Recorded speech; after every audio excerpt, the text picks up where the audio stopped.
एक बार एक बड़े से हॉल में बहुत से सारे लोग बैठे थे। वहाँ पर दुनिया का एक बहुत ही बड़ा स्पीकर आने वाला था और सब लोग उनकी बातें सुनने के लिए वहाँ पर आए थे। लगभग 10 मिनट के बाद वह स्पीकर स्टेज पर आ जाता है और बोलता है कि अगर आपने मेरी बात ठीक से सुन ली और समझ ली तो आपकी जिंदगी पूरी तरह से बदल जाएगी। उसके बाद वह अपनी जेब से एक बिल्कुल नया चमचमाता हुआ 500 रुपए का नोट निकालता है और उसको ऊपर करके सबसे पूछता है कि ये नोट आप में से किसको चाहिए। ये सुनते ही सब लोग अपने अपने हाथ ऊपर कर देते हैं। वह स्पीकर बोलता है कि ये नोट मैं आप में से किसी एक को दूंगा, लेकिन इसके लिए आपको वेट करना पड़ेगा। अब वह स्पीकर उस नोट को अपनी मुट्ठी में बंद कर लेता है और थोड़ी देर तक उसको मसलता है। अब उस नए नोट में सल पड़ जाते हैं और वह थोड़ा पुराना सा दिखने लगता है और वह एक किनारे से थोड़ा फट भी जाता है। इसके बाद वह फिर उस नोट को ऊपर करके पूछता है अब ये 500 का नोट किसको चाहिए। इस बार भी सभी लोग अपने हाथ ऊपर कर देते हैं।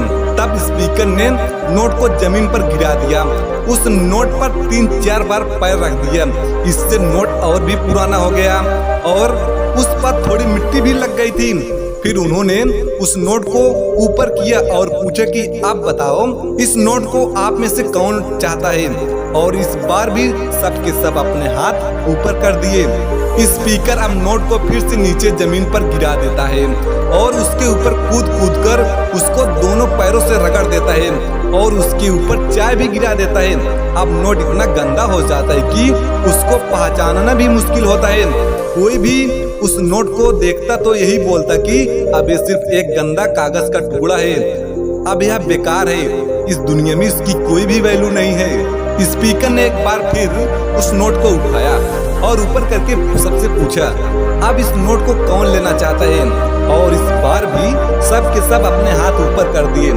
कितना भी गंदा पुराना मिट्टी से सना हुआ चाय का दाग लगा हुआ हो, लेकिन अभी भी वह 500 रुपए का नोट ही था।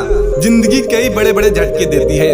आप एग्जाम में फेल हो जाते हो या जॉब के इंटरव्यू के बाद आपका सिलेक्शन नहीं होता, जब आपका बुरा समय चल रहा होता है और आप सिचुएशन का सामना कर रहे होते हो, उसके बाद आपको लगने लगता है कि आप सफलता के लायक ही नहीं हैं। आपको लगता है कि दूसरे लोग आपसे ज्यादा बेटर हैं और आप किसी काम के नहीं हो, आपकी कोई वैल्यू नहीं है। हमेशा याद रखो, इससे कोई फर्क नहीं पड़ता कि आपने कितनी बार सिचुएशन का सामना किया है, आप जिंदगी में कितनी बार फेल हुए हो, आपकी वैल्यू हमेशा वही रहेगी जो पहले थी।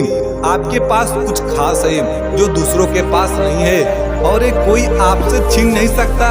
अब तक सक्सेस नहीं मिलने से आपकी वैल्यू कम नहीं हुई है। आप अभी भी अपने बारे में कितना भी लो फील कर रहे हो, उससे कोई भी फर्क नहीं पड़ता। जो लोग आपको अच्छा समझते हैं वो लोग आपको वैल्यू उतना ही देंगे जितना पहले देते थे। तो अपनी वैल्यू को समझो और कुछ बड़ा करके दिखाओ।